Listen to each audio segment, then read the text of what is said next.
So I'm going to talk to you now a little bit more about hand-arm vibration, and this again is another subject which affects people across all types of industry. It's focused a little bit on the construction industry, but if you're not within construction, you've still got these exposures, you've still got the same responsibilities to look after your staff. It's something which a lot of people have buried their heads in the sand about a little bit, and so we've had the responsibilities to assess these kind of risks for a long time.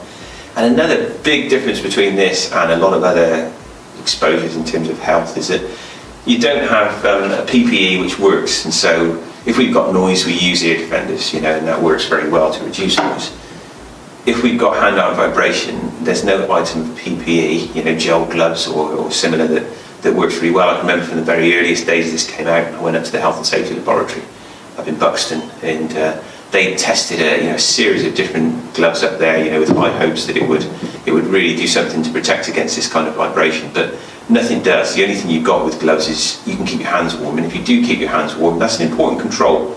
And so you can keep circulation going, because hand-arm vibration white finger as it's also known, is all about the breaking down in these capillaries in the end of the fingers from the amount of vibration you'll get from any kind of power tool. And so all we can really think about in terms of your controls is reducing that exposure to what's reasonable. And so we've got two limits within there, and we've also got a thing called the Ready Reckoner available from HSE, which we can take a look at.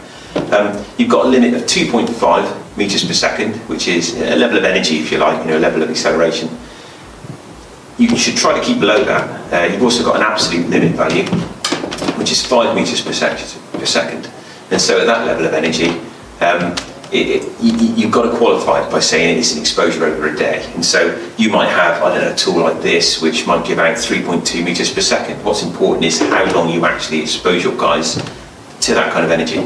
And so if I have a job where I'm using this tool continuously, you have to remember I'm probably only using that tool in anger, with it actually running for a small fraction of the time. So if that was 8 hours of work, perhaps actually only use this thing for an hour and 15 minutes, or perhaps even less than that. And so that's an important point. This is about actual exposure. And so when you look across that Ready Reckoner and you look at, say, 3.2 meters per second, and you try and work out, well, how long could I use it? How many hours do I use it? What does that give me in terms of exposure? And an easy way to do that, if you've got multiple exposures, is to look at the points that you add up. And so if I use this one for a while, I get a higher exposure. If I use this one for a while, it's a little bit less energy going through this, I'm probably going to get a bit of a lower exposure. I can put those together and I can arrive at a number of points. And so to turn those figures, which are a little bit harder to understand, at 2.5 and 5 meters per second into points, you've got a limit then of 100 points. And so try and stay below the 100 points, because that's considered to be okay. Based on our best knowledge, you shouldn't have any problems. And the absolute limit value then would be 400 points. And so if you add up the use of those two tools we were talking about earlier, you want to make sure hopefully you stay below 100. If you get over 100, then you want to put in some controls.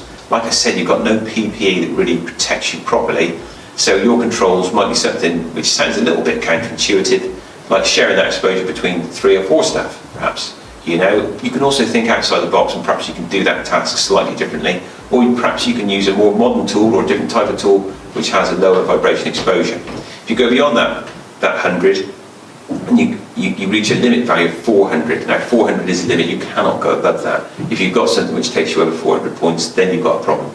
And so if you have those kind of problems, or you need to know a little bit more about vibration, how that applies specifically to your business and your tools, then please feel free to give us a call and ask us a question.